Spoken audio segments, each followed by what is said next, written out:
heading back to Sunset Park for part 2 of our Brooklyn Chinatown Cheap Eats series. We'll be eating vegetarian from a Buddhist temple basement, trying an amazing dessert, and even taking in an epic city sunset with a banh mi sandwich. Let us know in the comments if you'll be visiting New York's unknown Chinatown after watching this series. Here we go. Hope you're all ready for part 2 of our Brooklyn Chinatown Cheap Eats series. If you missed part 1, putting a card above. And we're starting video 2 in a basement. Yeah, and not just any basement, but this is a Buddhist temple. And with a Buddhist temple should come a good vegetarian restaurant. So we're about to check that out right now. I can smell the incense. We hear some chanting right now. I think from monks, perhaps? Yeah, from monks. Whatever music they're playing here. So I've got a peaceful vibe already. Let's get in the basement. I've seen food in the basement of a Hindu temple before. I've seen food at a church in Harlem, and now a Buddhist temple. I'm feeling a trend here in New York City.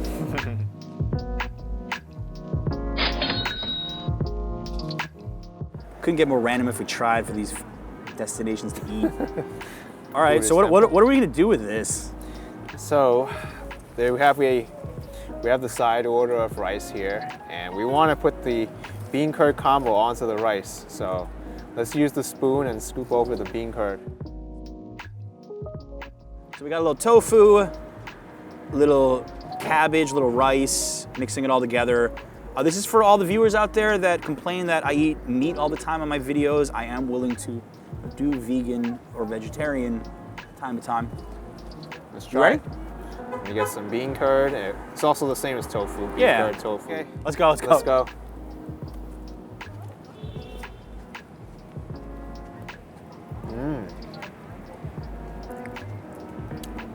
That tofu is actually good. I normally hate tofu, for the record. Hate tofu. I like this tofu. This is really good, especially the mushroom. It's really, really soft and slender, and the tofu really just glides in your mouth, and it has a really good spiciness flavor to it. I really can't complain. It's really good. Yeah, tofu just melts in your mouth. I'm surprised. In a good way, in the best possible way. I'm really surprised too. I think that's my favorite thing about doing these sorts of videos, exploring these parts of New York, trying new things like this. For the next stop, we are waiting in line. The line's moving quick, and you had a funny interaction with this bakery yesterday, right? Yeah, because I was reading online that this place sells out of egg tarts really quick, so I called in, and they were like, oh, just come tomorrow, come tomorrow. And they didn't allow me to make any kind of reservation or order at all. So here we are. Here we are. The line's moving quick though. These egg tarts look absolutely humongous. I know. Look at that. It's like this big pretty much.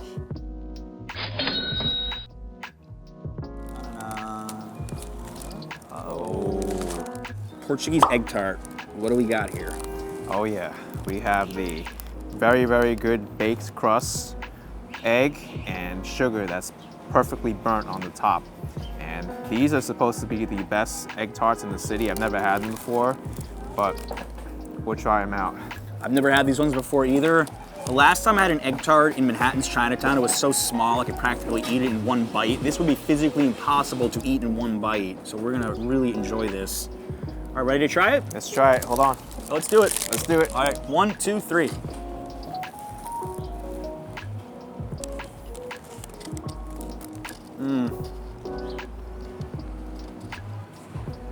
There's so many layers to this thing. Oh, wow. Right? I mean, you get the crispy little crust, savory in the middle, little sweet. It really feels like a cake because the crust is very like, I don't know if it's butter in there, but it really feels like that kind of consistency. And this egg, it really doesn't feel like an egg. It's like very gooey and just a lot of flavor in this. It's unbelievable. I find this interesting because we're eating a Portuguese egg tart from Chinatown, but this was actually brought over to China by the British in the 1920s and then Hong Kong, right? Oh yeah, kind of a funny story because you would think, oh, Chinatown, Chinese egg tart, and then it says Portuguese egg tart, but it's actually British. The recipe's from Britain. Ben's opinion, what does Ben think? See? The foodie camera guy. It's like, how much is this? $1? $1.50. This is $1.50? Yeah? Yeah. I would pay more than $1.50. So would I. Absolutely. I'd pay $2 for it easily. I'd pay 3. I'd pay 4. $4 for it, man. Just to have, yeah. This is really good. I feel like the Chinese community in New York City is really, they've left their footprint here. I mean, you have so many different Chinatown enclaves. How would you describe that experience, being both a New Yorker, but also with Chinese background? Well, I feel like there's a large amount of Chinese here, and for that, I really feel closer to my ethnicity, like where my family's from. So I can go and enjoy the food, the culture, and not have to go far. No, you definitely don't have to go far. Most of the boroughs have something. Yeah, every borough has a Chinatown, I think, except for Staten Island and the Bronx. Three of the 5. And Brooklyn has more than one. More than one, which I find incredible. Yeah, so do I. No, Queens has 2 also, Elmhurst and Flushing, but Elmhurst is very small compared to these. But the Manhattan one is the one that gets all the attention. And I understand why, for the proximity to everything. It makes sense. And it's the original one. But I get people asking me sometimes, they say, I've been to New York this many trips and I'm tired of all the touristy stuff. I'm tired of doing the same old thing. Where would you send me? One of my answers now would be Brooklyn Chinatown for sure. Yeah, Brooklyn Chinatown for some of the food we had. We're in front of Kai Feng Fu Dumpling House, and you really wanted to try this place, right? Yeah, I wanted to try it, especially because Mike Chan of Strictly Dumpling referred to this place, and I'm excited. All right, Strictly Dumpling says it's good. Let's check it out.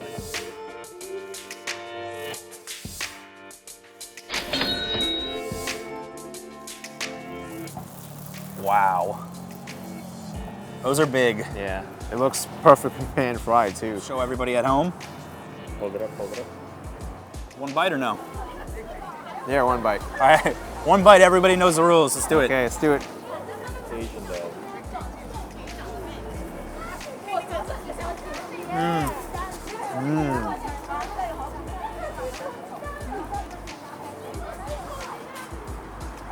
So hearty, so hearty. Ton of meat too. Lots of flavor, oh yeah. There's so much dough on this dumpling and it's fried perfectly well. Love the crispy skin. So much meat in here. Oh man, I didn't even taste the aftertaste. Like, it was really, really crunchy. Crispy, crunchy, a lot of meat. Can't complain. These are some really good dumplings. What he said. The thing, we were actually about to order only 6 of these, and now I wish I ordered 10 more. 10 for $3? This could be one of the best values I've seen in New York City in a while. For our final stop on this 2-part series, we're going to a Vietnamese spot to show you that Chinatown is not just Chinese establishments, and I heard that they had banh mi here, so I was sold. Oh yeah, I've heard rumors of this place that they have the best banh mi sandwich in New York City. So we're about to verify if that's true or not. Let's verify.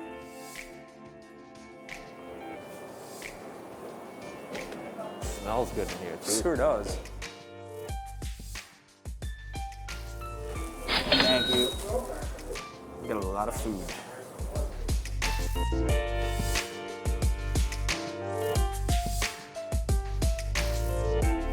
Oh shoot! Folks, blooper reel. Well, that was great. There is my papaya shake.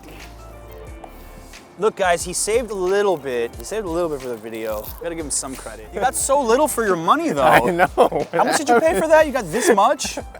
What happened? I don't know. $4 for a $4 and most of dirty it's on the suit. floor, yeah. And on my pants. Oh boy. Any laundromats around here? This Vietnamese coffee is excellent. I wanted to give a quick thank you to the members of my Patreon for supporting these videos. Again, I didn't tell any of these businesses we were coming. We paid for everything you saw. So by helping me support these local businesses, I really do appreciate it. If you want to join our Patreon, I'm putting a link down below. A lot of cool perks, including a map where I show you every place we ever visited on the channel. Thanks a lot, guys. Talk about a cinematic conclusion to this video, well, outside of Ken spilling everything. But we're gonna try what could be the best banh mi sandwich in New York City. What do we got inside of this? Okay. We got some pork roll here, ham and turkey, along with a cucumber and some carrots, I believe, and also, not sure what this is. Well, I also see parsley, but We'll eat it though, whatever. we'll go. Let's do We it. don't know what it is, we'll just eat it. Ready? Yep. Let's try this. Let's go.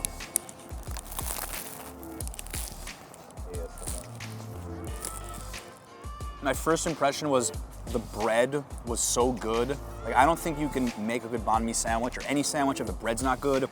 And there's a sauce in this. I don't know what it is. I don't know if you can tell what it is. But it had a really interesting flavor. It kind of tastes a little bit like mayo, but it's a little more smooth and a little more savory. But like John said, the bread is absolutely amazing like this, because sometimes with banh mi sandwiches, the bread isn't perfect and all the meats just blend in well with all the vegetables, the cucumber. This has to be the best banh mi sandwich in New York City. I haven't had a ton of banh mi sandwiches in New York, but from the few that I've had, this definitely stands amongst the rest as the best one I've had, even better than the one that's no longer open in Manhattan. And I agree with Ken. I actually like the combination of meats. They balance each other out somehow. It's just like the perfect sandwich to eat at sunset, if that makes sense. Yeah, Sunset and Sunset Park. What can go wrong, right? Well, my drink spill, that's what can go wrong. That could go wrong.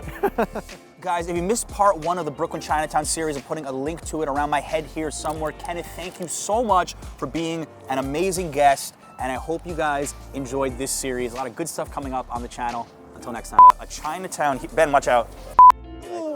You okay? I'm a tree hugger. You wanted to hug a tree. Yeah, I'm a tree hugger. Our camera guy Ben just ran into a tree. Yeah.